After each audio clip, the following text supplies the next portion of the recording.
everyone, welcome to our video. Here we will discuss about understanding associationistic dominant theory by Ivan Petrovich Pavlov. Pavlov was born in Russia in 1849 and died there in 1936. His father was a priest, and Pavlov initially studied to become one. However, he changed his mind and spent the rest of his life studying sociology. In 1904, he won the Nobel Prize for his work in disgustive sociology. He only began studying conditioned reflexes at the age of 50. Like Thorndike, he saw the scientists should change their view when the data required dogs with esophageal and gastric juice. This setup allowed the dog to be fed, but the food will not reach the stomach. In addition, the stomach fluid flowing from the stomach can be measured.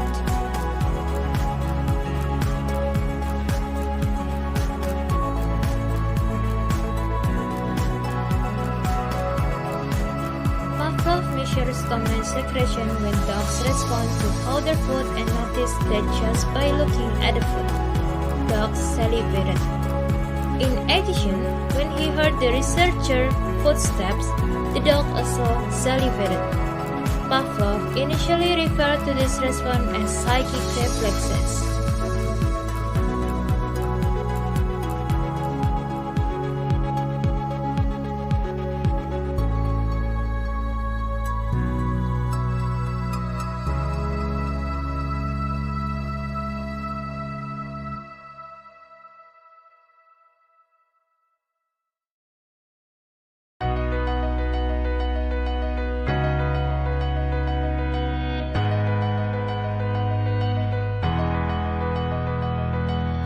Dynamic stereotyping. Broadly speaking, dynamic stereotypes are cortical music that becomes stable as the organism is in a predictable environment over a certain, very long period of time.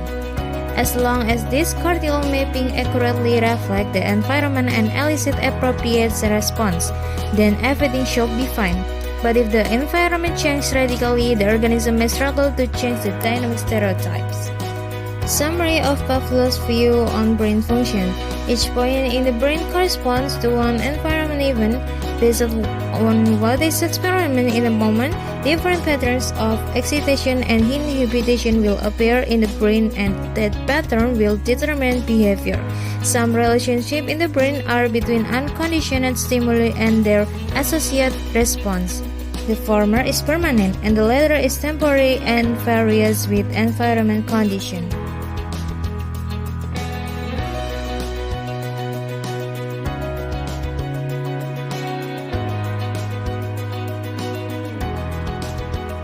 Contingency, not contiguity. Eger and Miller, 1962 and 1963, he said there is essentially a correlation between US and CS that goes beyond mere change or contiguity. Learned happiness. The scholar claimed that a truly randomized control group would create a situation where there was no predictive relationship between GS and US, and hence there would be no conditioning. The scholar and other researchers have shown that indeed no conditioning occurs in randomized control conditions, but perhaps that is because they are looking at the wrong type of behavior. Another theoretical explanation of classical conditioning. When predictive cues are found, attention is increasingly directed toward them. Attention to irrelevant stimuli will decrease. When there are many clues, the most predictive clues will become increasingly visible through a series of learning threads. Less predictive clues will be increasingly ignored. Learned irrelevant latent bias and superconditioning.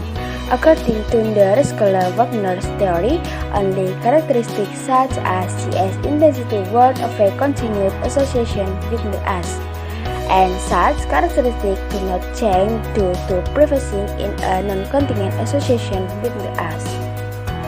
Latent inhibition effect occur when pre-exposure to GS with no US, slow down conditioning when the GS and US. Researchers use the term superconditioning to describe the facilitation of conditioning when a conditioned inhibitor is paired is a US.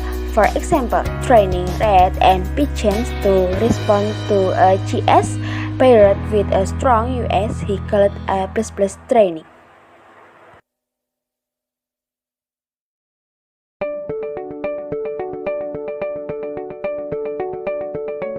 Thank you for watching.